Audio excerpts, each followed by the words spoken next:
We've got more scrapped Brock Lesnar Royal Rumble plans and Elimination Chamber plans too. WWE have called up a major NXT talent, and will WWE be working with TNA again? Find out in a little bit. So we talked about it yesterday. Bron Breakker coming into the Royal Rumble, taking Brock Lesnar's spot. Obviously, Lesnar was scheduled to return at the Rumble, but a change was made due to the lawsuit in which Brock Lesnar is implicated alongside Vince McMahon and WWE as a company as well. But we've got more details on what Bron did in the Rumble and how close they were to what Lesnar was going to be doing in the Rumble. Yeah, Dave Meltzer was saying on Wrestling Observer Radio, Bron Breakker essentially fulfilled the Brock Lesnar role. He came in when Brock Lesnar was going to come in. He threw out the guys Brock Lesnar was going to throw out. He got thrown out exactly how Brock Lesnar was going to get thrown out. And this then suggests, obviously, the big dirty Dom, who threw out Bron, would have thrown out Brock, which then would have bled into future plans at another premium live event, Adam. Yeah, I honestly, when I saw it,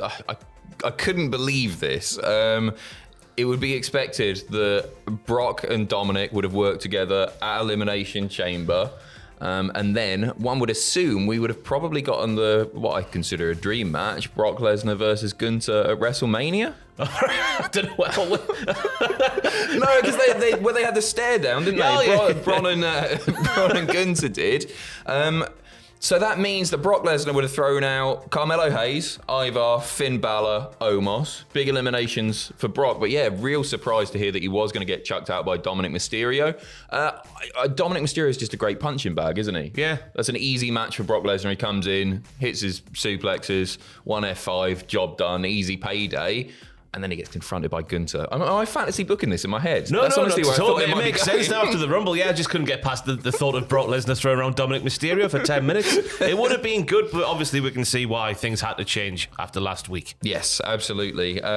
Post-wrestling, confirming that idea that it was going to be Dominic at Elimination Chamber, rather. Speaking of Bron Breakker, he's on the main roster now. He spoke to Kathy Kelly after the Royal Rumble.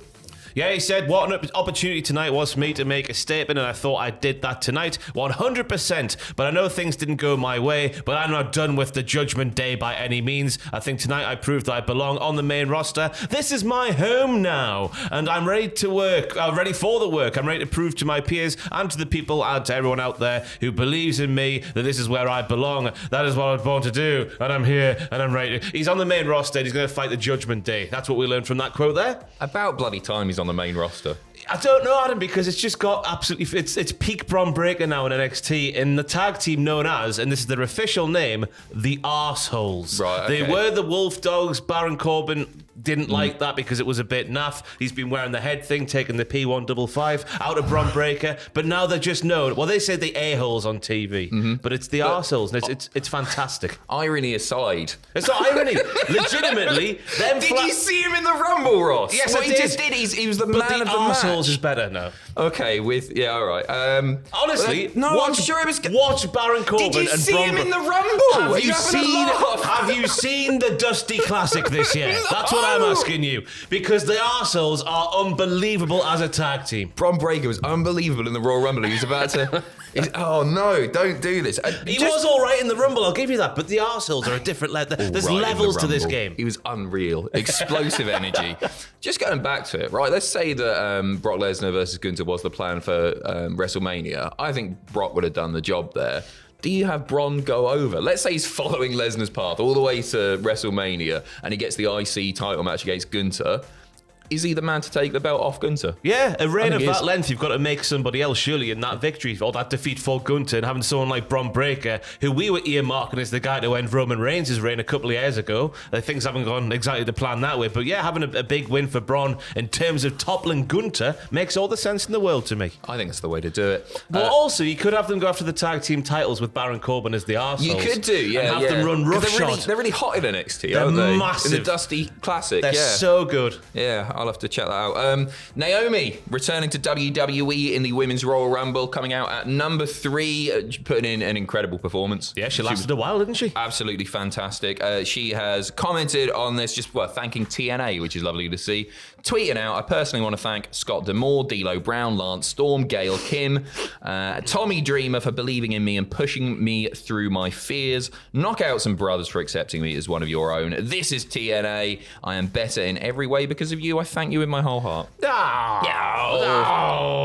that nice? You know what? She did great stuff for them. I feel a bit sorry for TNA because they've just lost a really, really big name there. And they showcased her as a proper monumental star. From what I've seen from the moment she got there until she left at the end there with the rivalry with Jordynne Grace. I like the debut in the Rumble, not only because of the action we saw in the ring, but also because it's very open-ended in terms of what she's going to be doing in the future. She returned with the glow gimmick, but could that bleed into something else? I don't know. Yeah. Maybe a bloodline slot? Be interested to see what she does come WrestleMania because it feels like I reckon she'll probably be in one of the chamber matches. Oh, probably the women's one. Put her in the men's. Why not?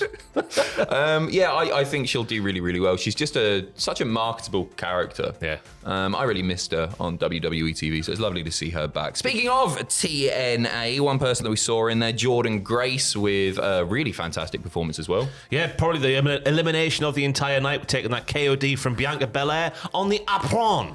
A few little tweets suggesting that this might not be the end. This may just be the beginning of a WWE and TNA working relationship. TNA president Scott D'Amore tweeting out, congrats to Jordynne Grace. So proud to have you rep TNA in #Royal Rumble. You killed it. Jordynne Grace as well, responding to Natalya. They had a little bit of a thing going as well. Can't wait to wrestle you again soon, says Natty. And Jordynne Grace saying soon with a little handshake. Looks like it's happening. And Grace also tweeting out a video of her elimination from the Rumble, courtesy of Bianca Belair. Words couldn't do my feelings justice about any of this. Overwhelmed by the love. That being said, this would never happen on my home turf, Bianca Belair, inviting her to cross the line. The Impact Zone.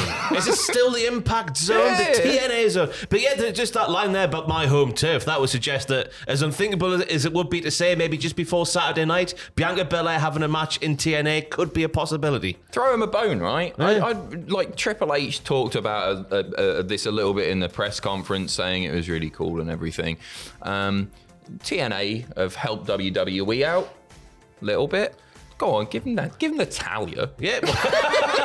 What do you mean? She was number 1 in the Women's Rumble. She was. All right, give him Bianca. That'd be nice to see. It's exciting when companies work together, and I didn't see a WWE TNA working relationship. No, not at all. On my bingo card, anyway. Was it last year or 2 years ago when Mickie James was in the Rumble with her Knockouts Championship and Knockouts theme, and everyone was like, wow, this is it. And then they worked with AEW. Yeah. Do you think that AEW working relationship can continue if they work with WWE as well? No, I don't think so either. You can't have 2 big partners, can you? Nah, it doesn't work. Unless you're in a polyamorous thing. I don't know how it works in wrestling. Maybe you are. Make sure you're subscribed if you are in a polyamorous relationship. Loads of Rumble content on the channel right now. You got What Happened At, you got WTF moments as well. We got a Rumble list going live tonight. 10 wrestlers who eliminated themselves from the Royal Rumble. We got one to add. We got an honorary mention to put in there. What a waste of Pat McAfee. What a waste of time. To be fair, that elimination, I thought that's what took the place of Brock, not Bron. Me too. Yeah. Non-physical. Didn't need to rehearse. He said that was completely unplanned. He didn't know he was going to be in there. So he just hops out. I hope that Triple H beat him up when he got backstage, if that's true. Right. We will see you in a bit with more news. Apologies for the lack of green screen, by the way. It's just fallen off. We can't get it back up. Bye.